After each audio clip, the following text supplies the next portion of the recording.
சாலை ஓரத்து டோசா ஹீரோ ஒரு உண்மை சம்பவத்தின் அடிப்படையிலான வெற்றிக்கதை. சென்னையின் கடலோர ஈஸ்ட் கோஸ்ட் ரோட். காலை 5:30 மணி. 42 வயது முருகன் தன் 6க்கு 8 அடி டோசா கடையை திறக்கிறார்.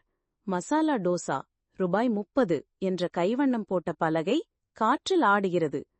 3 வருடத்துக்கு முன் இதே முருகன் டாடா சுமோவில் டிரைவராக இருந்தவர். கோவிட் காலத்தில் வேலை போனது. வீட்டில் 2 குழந்தைகள், லோன் இஎம்ஐ, மனைவியின் சிகிச்சை செலவு. அண்ணே, டோசாவுக்கு ஆள் இல்ல என்று கேட்ட கட்டிடத் தொழிலாளிக்கு முதல் டோசா சுட்டுக் கொடுத்த நாள் முதல் இன்று வரை முக்கிய திருப்புமுனைகள். முதல் மாதம் 500 ரூபாய் லாபம். 6 மாதத்தில் 2 ஸ்டேஷன் பாய்ஸ் வேலை. 1 வருடத்தில் முருகன் ஸ்பெஷல் மசாலா டோசா பிராண்ட் ஆகிறது. இன்று 3 கிளைகள், 15 ஊழியர்கள். ரகசியம்: காலை 5:30 முதல் இரவு 9 வரை வேலை. ஒவ்வொரு டோசாவும் ஒரே ஸ்டாண்டர்ட். ரூபாய் 30 டோசாவுக்கு ரூபாய் 5 லாபம் என்ற கணக்கு. இன்று முருகன் தன் முதல் ஷோரூமை திறக்கும் விழாவில் பேசுகிறார்.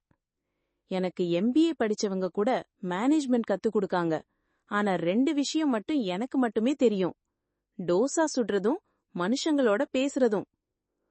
மோரல்: வெற்றிக்கு வயசோ படிப்போ தடையில்லை. தெருவோரத்தினும் ரொட்டி ராஜா ஆகலாம்.